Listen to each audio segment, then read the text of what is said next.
Government चलाना नहीं आती तो गवर्नमेंट चलाते क्यों? कर्जा किया क्यों? बताओ ना।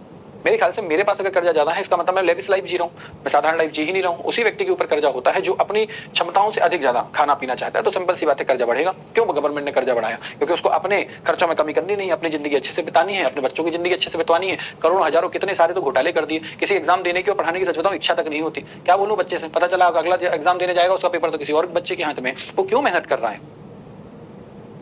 सबसे बड़ी बात हमारी न्याय व्यवस्था, वो भी इतनी ही लाचार हो चुकी है, वो भी कुछ नहीं कर पाती है। इतने बड़े बड़े घोटाले हो जाते हैं, जो घोटालों पे बात करता है उसको मार दिया जाता है। कितनी सारी लाशें बिछ गई देश में, जो अगर बात करता है उसको मार देते हैं। ठीक है, जो भी थोड़ा ठीक ठाक व्यक्ति आता है कि चलो यार हम बात करें, इस पे बात करोगे हम तुम्हें मार देंगे, ऐसी स्थिति। इसलिए यहाँ पर कोई बात भी नहीं कर सकता, डरते बहुत है। डरना चाहिए ना।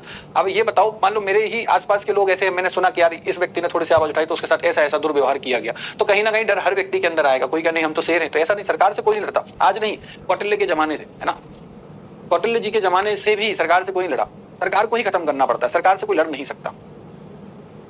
सरकार से कभी कोई लड़ नहीं सकता। मैं इसलिए आंदोलन के खिलाफ रहता हूं, क्योंकि मैं जानता हूं कि कभी भी किसी आंदोलन में कुछ भी नहीं हो सकता। सरकार से बड़े से बड़े घोटाले, बड़े से बड़ी चीजें, मैं कह रहा हूं सरकार खुद सामने आके सीधा गोली मार दे किसी को तो भी उसको कुछ नहीं होना है।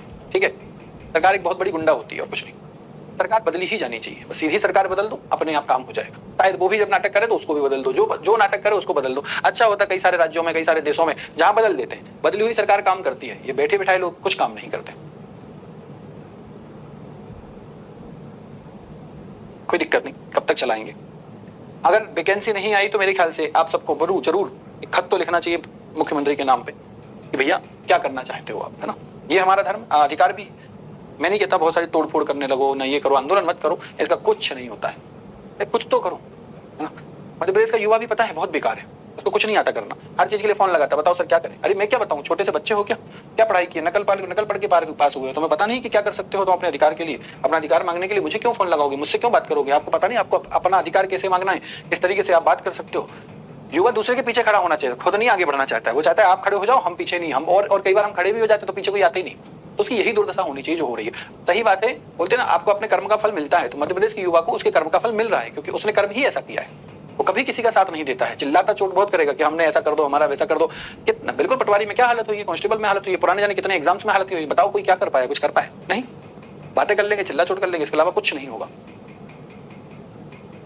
तो मैं मानता हूं मध्य प्रदेश का युवा ही बेकार है। ठीक है, जब खोट अपने ही सिक्के में है तो दूसरे को क्या ही बोलना है। ठीक, मैं भी अगर मान लो मुख्यमंत्री बन जाऊं तो मैं भी यही करूंगा। ठीक है, मंत्री बन जाऊं मैं भी यही करूंगा, विधायक बन जाऊं मैं भी यही करूंगा, ब्यूरोक्रेट्स में होता मैं भी यही करता, क्योंकि तुम इस लायक हो, है ना। तुम्हारे बस की कुछ भी नहीं। चल आगे बढ़ते, सभी होंगे, है ना।